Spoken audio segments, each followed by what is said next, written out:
Good evening, folks. It's Diamond with the Oppenheimer Ranch Project Magnetic Reversal News in Shinrin-yoku, bringing you a grand solar minimum update Sunday, January 17th at 11 p.m. Mountain Time, 2020. The models are in, and they're looking spectacular for the Southwest, a region that has had extreme drought, and now we will have some snow. Ho, ho, ho. And we're only looking at the last 180 hours of powers. But the big story, Texas, the nexus of the Schmexus, records record snow last weekend, and the totals are in. Sunday's winter storm brought heavy snow between Dallas and Austin, as predicted. Austin and Waco had record snowfall totals. Some areas received more than a half a foot of snow in Texas. Keep calm. It's grand solar minimum boom time. Heavy snow, rain, gusty winds hit the Northeast as California sees record heat and critical fire danger before the cool down. Blizzard snow totals are in for Siouxland. Yes, that's the upper Midwest, including Iowa, where they saw only 3 to 6 inches in most regions. But folks, remember, blizzards have nothing to do with snow totals and everything to do with wind speed. If the wind gets above 50, 60 miles per hour, you're in a blizzard. If the snow is only 5, 6 inches, it will blow away, and it will appear as if nothing has happened, except everything has happened. Southwest Colorado could see snow late Monday, Tuesday, and then Friday, Saturday, Sunday, Monday, Tuesday of next weekend, as snow moves across the country, bringing a blizzard to the upper Midwest. And we're looking at huge totals here. I haven't even checked the warnings yet. I've been working on the show. Could be incoming for Flagstaff. There could be some snow incoming for Flagstaff after the driest year on record, and it has to do with the snow event happening here over the next 2 weeks. And that's for sure. Man, look at all these ads. I can't even read a sentence. Hello, Internet.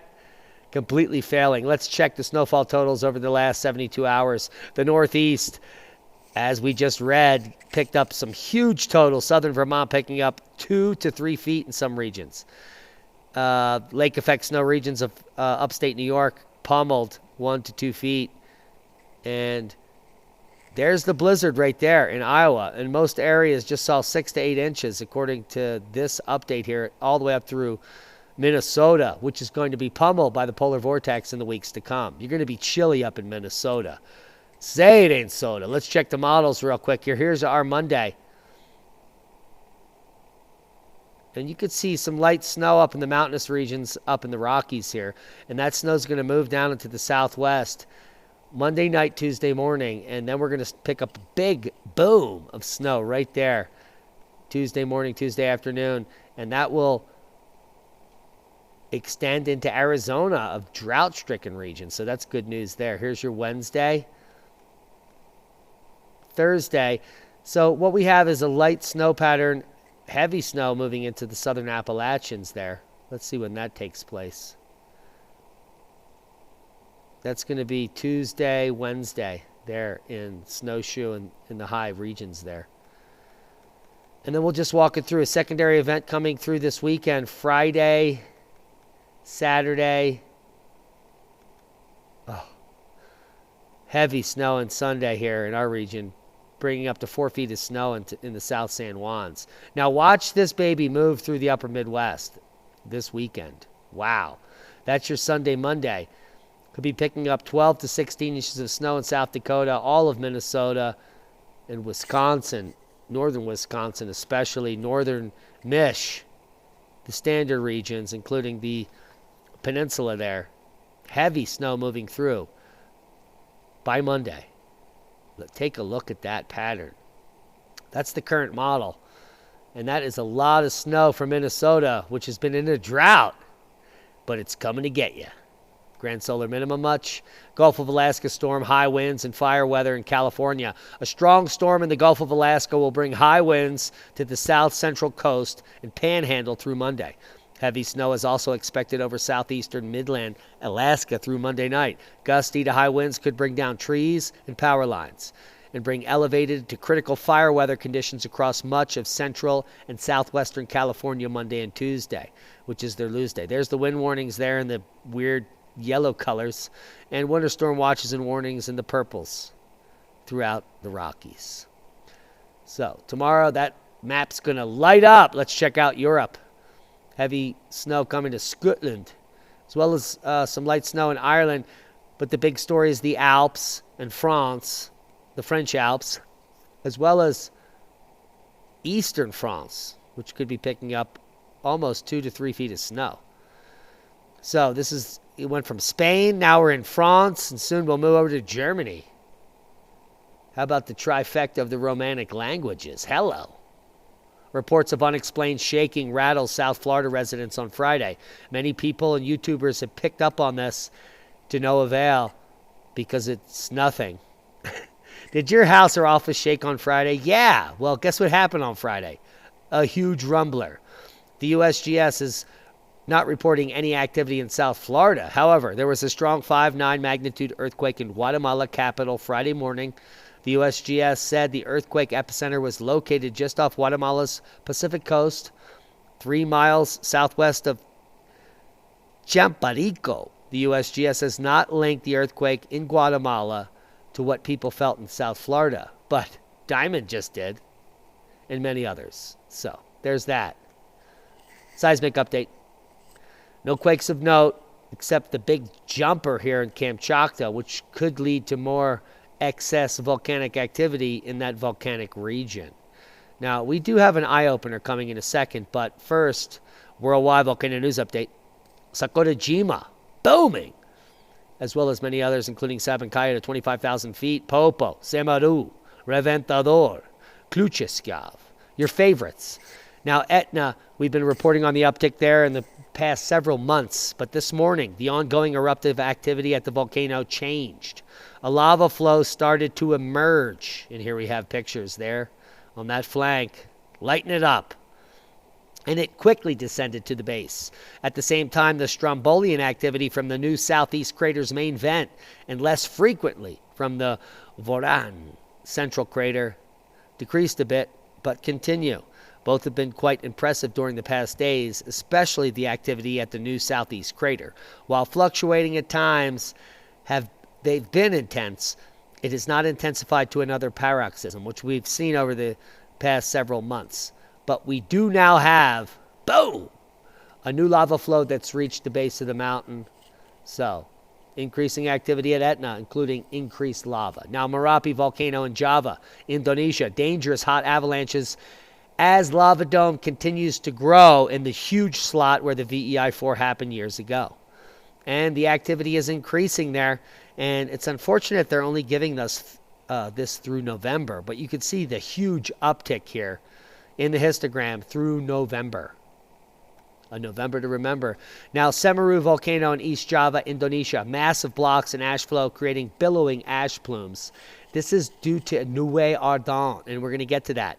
We're going to teach you a little bit about volcanoes and a little bit about suspicious observers making the wrong calls. But we'll get to that in a second. The volcano had a significant eruptive phase this afternoon, starting at around 1724 local time.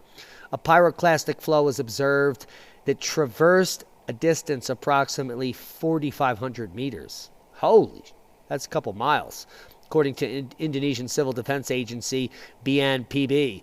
The hot avalanche was likely caused by collapse of parts of the lava dome and or parts of the upper flow of the steep southern slope of the volcano.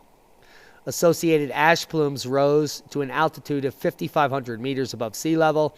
The volcanologists at the observatory registered a corresponding seismic signal with up to 22 millimeters of amplitude that lasted for a considerably long time.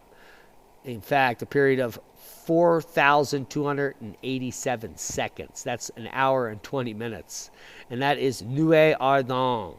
Come here and check out some of the videos. They are spectacular. Now, the eruption at Semeru has zero to do with the 6.2 magnitude in Indonesia, 500 miles away, with a death toll at 73 and still rising after the biggest suspicious observer of all, claimed that there were no deaths and Indonesia would be fine. Now today, after I posed a comment that says no correction, he did some kind of fluff piece that said, and I quote, that magma intruding a volcano like Semeru here will lead to a larger eruption or a larger earthquake with a bigger feel. Now, the 6.2 earthquake that has killed now up to 73 people happened 1,000 kilometers away and is not in the same region. Here is the earthquake here, and here is where Semeru is located here, almost a continent away. It's nowhere even related. So I have no idea what Ben is talking about. An earthquake here in this West Sulawesi has nothing to do with a volcanic eruption in East Java. They're not even on the same fault lines. So to even suggest this, well, leaves me pause. Chaotic COVID-19 vaccine rollout leads to more deaths, experts say. Now, they're throwing away these vaccines because they only last a few hours outside of a certain temperature, and nobody can wants them.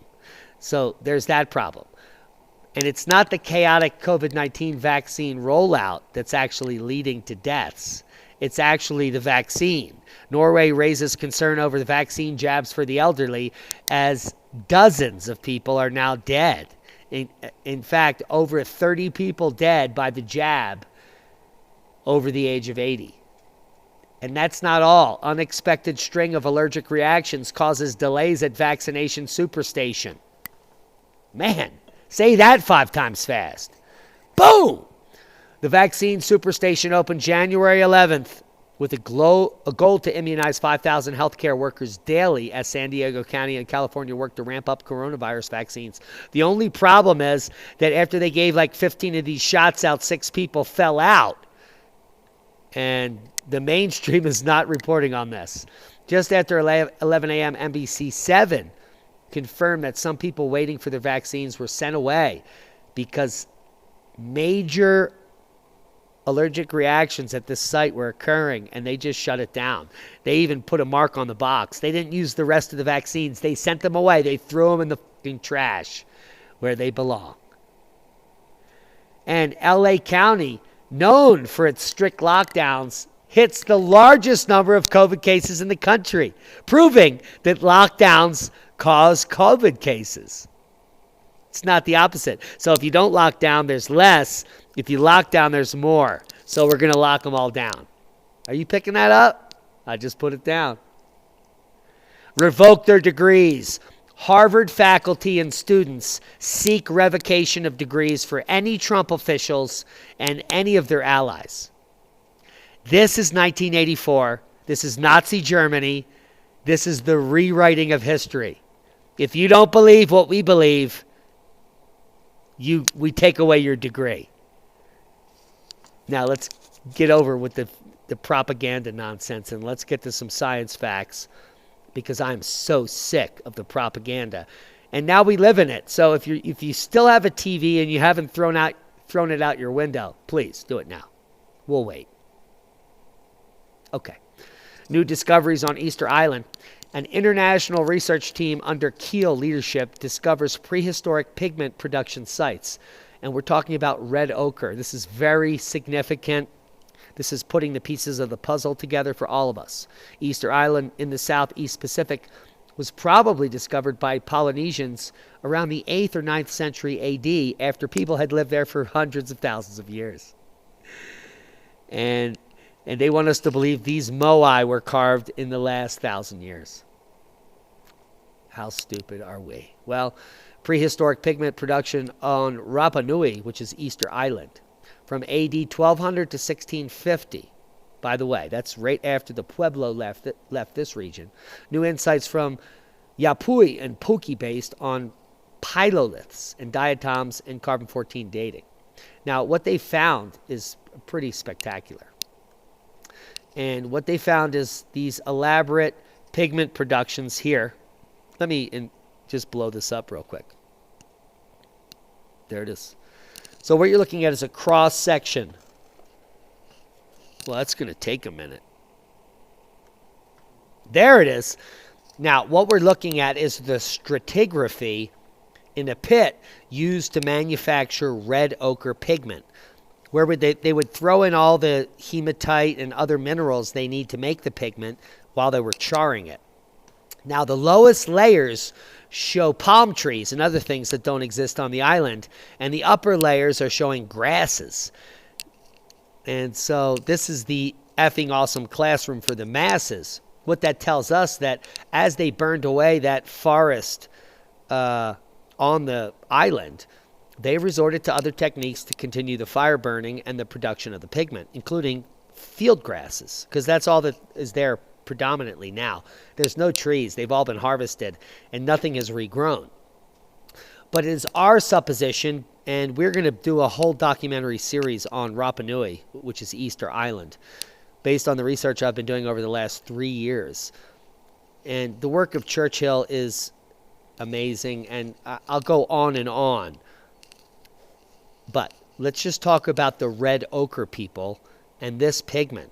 And they're claiming they have no idea what this pigment is used for, and maybe it was used to paint the moai and blah, blah, blah, blah, blah. But this is a world-known community. Now, the red paint people are a pre-Columbian culture indigenous to New England and Atlantic Canada regions of North America. That's according to archaeologists. That's not according to facts, or maybe we need to rewrite a little bit of history. They were named after their burials, which had large quantities of ochre in them. Now, it's also posited that these people also used the red ochre pigment on their skin. And we also see red ochre coming into the beards of the Muslim communities in Egypt and other regions in that area. And it all has to do with an ancient historical culture. The red ochre people, they were an indigenous people of North America and South America and Rapa Nui worldwide. This was a global maritime culture that has been found in the greater Illinois River Valley, the Ohio River Valley, and the American Midwest, and all over New England, up through Greenland, and over into the Norse countries. And now in Rapa Nui, Easter Island. So they're a worldwide culture. The red ochre culture is the least studied and the most important. And the reason they don't want you to know about it is because it connects all the dots worldwide about a world-traveled culture thousands, tens of thousands of years ago, moving all around the world, exploiting mineral resources with advanced traditions, advanced burials, and advanced society. The unique culture called the red ochre culture existed in the time between the end of the Archaic and the beginning of the woodland. And this is a long time ago. This culture showed more social complexity than earlier periods, or earlier periods are just misreported upon. And the people were involved in long-distance trade of exotic materials and practiced elaborate burial practices. In fact, many of the red ochre burials in the Northeast contain materials that have been unidentified that could have come from anywhere in the world. Those are the facts. And children are being lied to. And now they're being re-educated if they watch this channel. Who were the red paint people? Well, this 2002 expose should give you some interesting information as a primer to who they were. It's just 2 pages. All the links will be below the video. If you don't know how to get to the links, ask your children, a neighbor, a teenager, anyone to help you find out how to get the most out of your experience watching social media, especially YouTube, and where the description box is and all the links. Now, it takes me more time to put the links in the description than it does to produce this video. So, you can see why I'm pretty stoked about the links. Now, geoengineers inch closer to dimming the sun in a balloon test, and this is Bill Gates. Not only does he own the most farmland in the entire world than any other person, he also owns the vaccine protocol, the COVID passport, and the future of your destiny.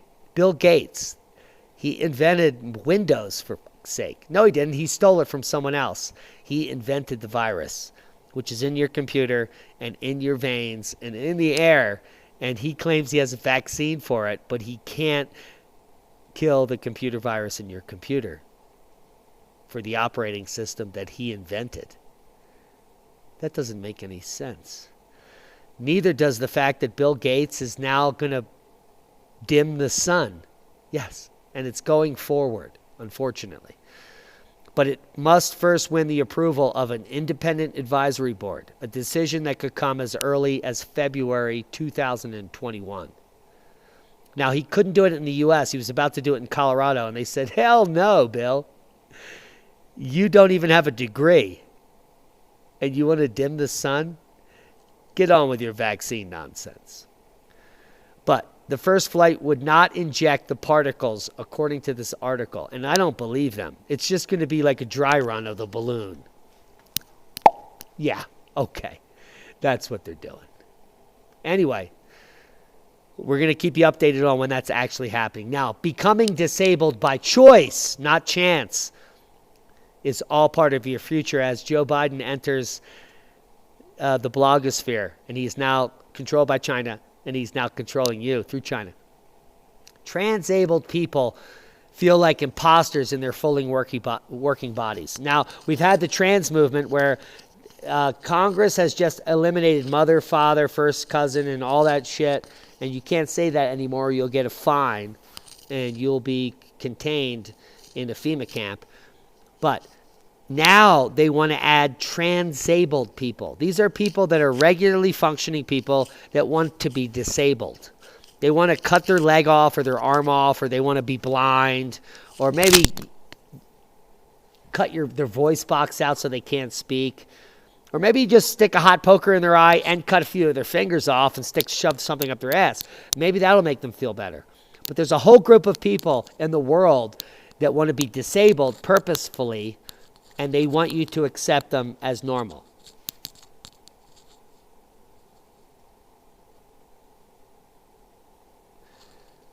I just wanted you to soak that in for a minute because that's where we're going. And it's really fucked up. Now, if you want something a little bit more mainstream, how about some cold-tolerant tomatoes? In fact, 5, 10, 15, 20, 25, 31 varieties of tomatoes. And little less than half of this, at least 13, will grow where I live. We're going to check some of these varieties out this season, the season of pleasing. But we're not going to go with the black plum because that has a 78-day. But some of these tomatoes on this list, including the Glacier, the Manitoba, and maybe even the Moscovich, I just ordered them, are less than 58-day determinates, which means in just 2 months, they make all the tomatoes they'll ever make, and then you have 1 month to ripen. So that's good news. If you want some exotic tomatoes that are not so pricey, check out Raymer seeds. And it's a lot to buy these seeds. If you want 3 packs, it's going to cost you $15 at least. And you got to put a lot of information on this site, but it may be worth it. So we're going to check them out. We'll report back at the end of the season how it went. Hope you got something out of the video. We love each and every one of you. Proper prior planning prevents piss poor performance in the dystopian future where people want to chop their legs off to feel special. Holy macaroni. Time to do a dab. Be safe. We love you. Thanks to all our one-time donors. Our 5 new Patreons in the last 24 hours. Oppenheimer Ranch just hit 70,000 and blasted past it. I just checked 70,040 subscribers. We love each and every one of you. We can't thank you enough. We've been beat down, pummeled, run over, dragged out, shadow banned, and we're still here. And we love you. And that's boom. Thank you for sharing this video. The most important person is the one that shares this video now, because we're blocked from all social media that I care about. or don't care about. I don't even know how that works. We love you.